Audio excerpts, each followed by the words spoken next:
dari kelompok 2 dan hari ini kami akan mempresentasikan verbal examination mata pelajaran agama Buddha yaitu mengenai alam kehidupan. Kami dari kelas 4E, sebelum itu kami perkenalkan diri terlebih dahulu. Nama saya Zidon Yang. Nama saya Bisa Karistan. Nama saya Faisal Tania. Nama saya Fajar Dalsen. Nama saya Fajar Dalsen. Nah, yang pertama kami masuk ke latar belakangnya, yaitu agama Buddha merupakan tradisi yang dimana umatnya mempelajari tentang siklus kehidupan kembali dan jalan menuju pencerahan dari penderitaan. Nah, salah satu konsep yang paling menarik yaitu 31 alam kehidupan yang dimana dari ada alam terendah yang mana penderitaan, sedang dan menuju tinggi yang dimana kebahagiaan. Nah, konsep ini mengajarkan para umatnya untuk lebih memahami konsep karma berdampak bagi kehidupan mereka dan siklus kehidupan selanjutnya.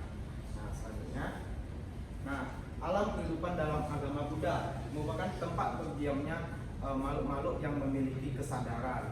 Nah, kesadaran pada tiap makhluk itu berbeda-beda. Ada yang memiliki kesadaran penuh dengan kebencian, pendendaman, dan sebaliknya juga ada makhluk dengan kesadaran penuh ketenangan dan kebahagiaan.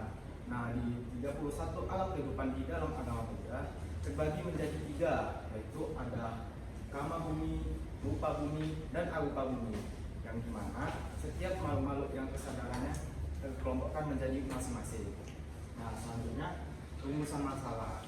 Nah, rumusan masalah kami yang pertama yaitu untuk mengetahui apa saja alam-alam dari umat Buddha yang tergolong menjadi alam penderitaan. Berikutnya juga kita akan merumuskan masalah apa sih ciri-ciri dan golong karakteristik yang termasuk menjadi alam penderitaan di agama Buddha. Nah, adapun tujuan dari presentasi kami yang pertama mengidentifikasi alam-alam penderitaan kosmologi di agama Buddha.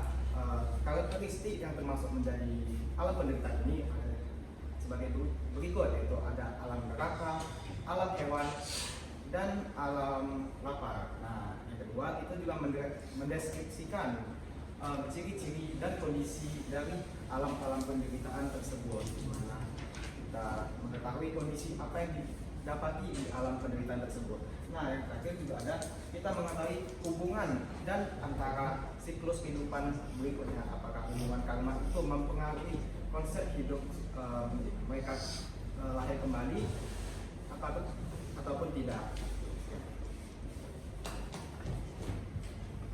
Selanjutnya saya akan menjelaskan apa saja sih yang ada di dalam alam menderita ini. Jadi di dalam alam menderita ini terdapat 4 alam. Yang pertama adalah alam neraka atau niraya bumi, yang dimana ini terdiri dari 2 kata, yaitu ni, yaitu tidak ada, dan aya adalah kebahagiaan atau kebaikan.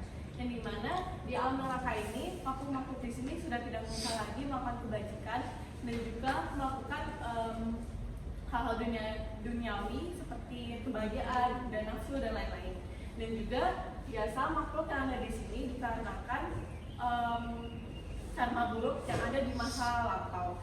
Dan juga di tempat yang paling buruk, yaitu neraka Awija, adalah tempat yang paling buruk dikarenakan makhluk yang di sana sudah melakukan 5 peraturan yang terberat di agama Buddha.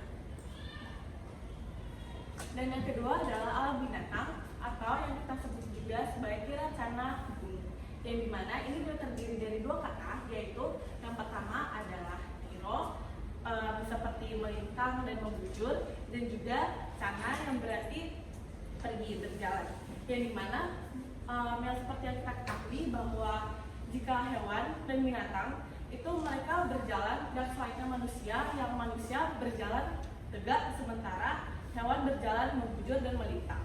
Dan biasanya jika makhluk hidup di alam binatang, mereka dikarenakan karena buruk mereka di masa lampau. Dan juga alam binatang ini sebenarnya memiliki banyak jenis, tapi secara garis besar terdapat 4 jenis. Yang pertama adalah binatang yang tak berkaki atau apada. Ini contohnya seperti cacing, ikan, ular, dan lain-lain. Yang kedua adalah binatang yang berkaki 2 atau daripada seperti burung, ayam, dan juga bebek. Lalu selanjutnya adalah binatang yang berkaki 4, yaitu pada seperti gajah, kambing, sapi, dan lain-lain. Yang terakhir adalah binatang yang berkaki banyak atau bahu pada. Ini contohnya seperti udang, kepiting, dan lain-lain. Yang selanjutnya adalah alam setan, yaitu terbagi dari dua kata, yaitu pa, ke depan, dan juga ipa yang berarti telah pergi dan telah meninggal.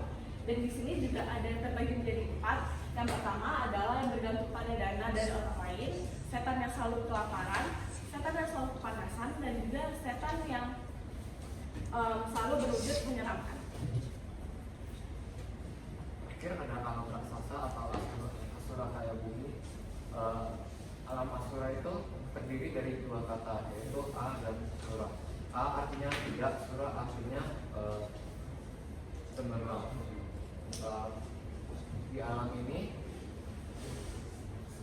kata asura dapat diartikan tak cemerlang. Jadi maksud tak cemerlang ini adalah di mana alamnya itu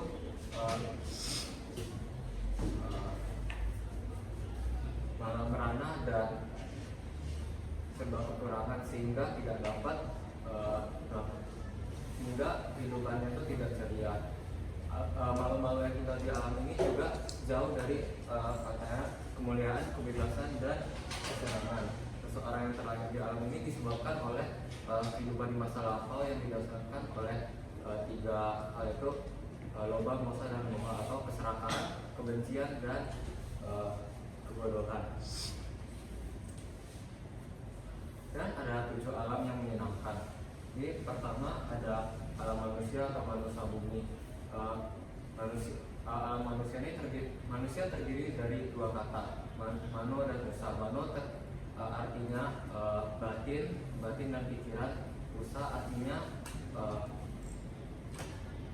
tinggi, luhur, dan berkembang. Sehingga manusia itu dapat diartikan dengan makhluk yang berkembang, luhur batinnya, dan makhluk yang dapat memahami hal yang baik dan buruk. Buddha mengajarkan ada 4 jenis manusia dalam Kosala Samyutta, yaitu manusia yang terdiri dari gelap menuju gelap, gelap menuju terang, terang menuju gelap, dan terang menuju terang.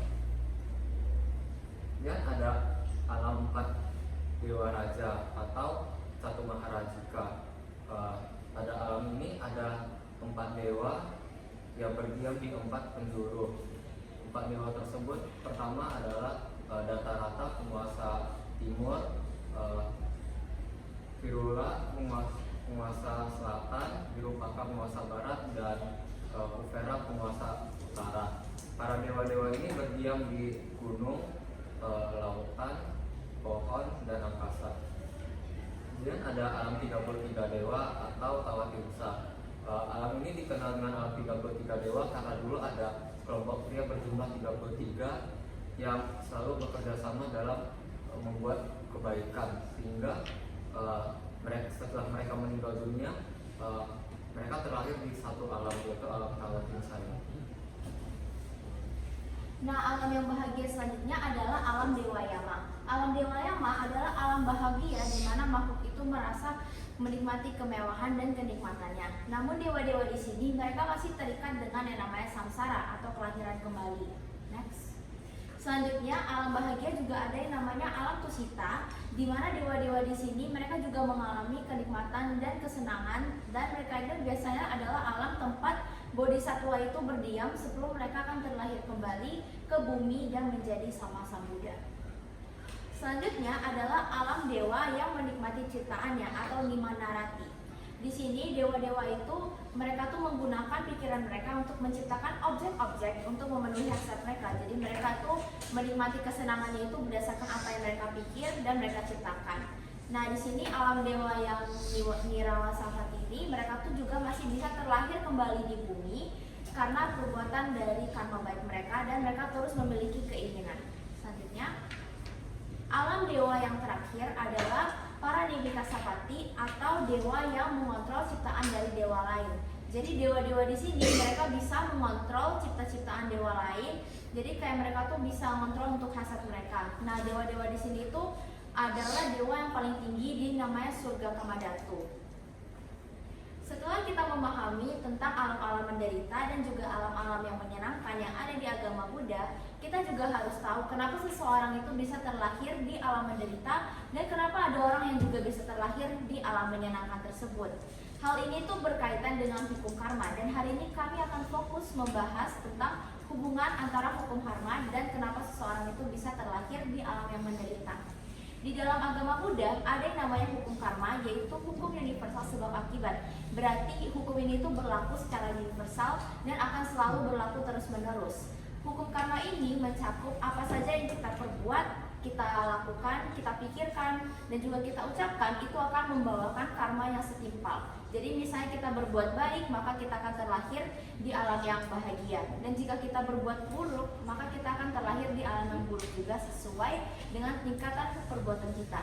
Nah, hubungan antara karma dan kelahiran di alam menderita ini ketika kita melakukan akusala karma atau perbuatan-perbuatan yang buruk yang biasa dilandasi oleh 3 hal, yaitu loba, keserakahan, contohnya seperti kita selalu menginginkan lebih dan juga kita mencuri barang orang lain, lalu juga dilandasi oleh dosa atau kebencian yang mencakup kemarahan dan emosi-emosi negatif yang mendapat mencelakai orang lain, dan yang terakhir adalah moha atau kebodohan batin. Kebodohan batin ini seperti ketidaktahuan tentang Dhamma. Nah, 3 hal tadi yang loba, dosa, moha ini dia bisa membuat kita terlahir di alam yang menderita.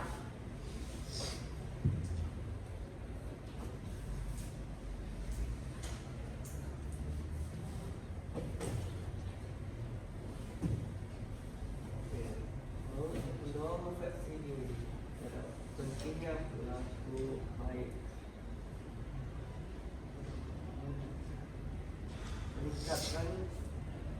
meningkatkan perjalanan spiritual, mempraktikkan kebajikan, menuju pembebasan dari samsara, hidup dengan penuh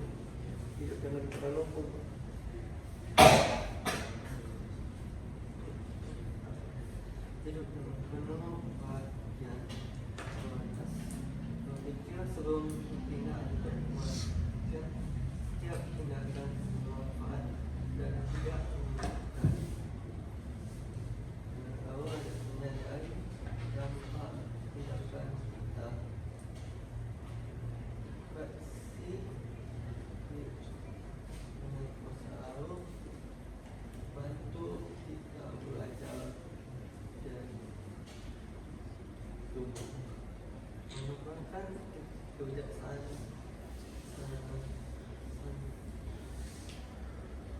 dengan proses yang baik. Kita menciptakan kebaikan bagi diri sendiri dan orang lain. Kesimpulan, dalam ajaran juga alam kehidupan dibagi dari 2 kategori utama, alam menderita dan alam menyenangkan.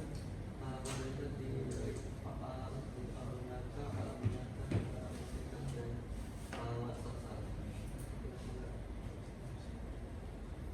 Saat ini mengucapkan mohon studi dan diskusi, integrasikan pemahaman agak kehidupan sehari-hari, menekankan pendidikan orang setiap ini, menggunakan konsep adaptasi kebaikan diri, praktikan keputusan baik yang berpegang, menggunakan menghasilkan hal sesuai motivasi. Oke, sekian presentasi dari kelompok kami. Terima kasih.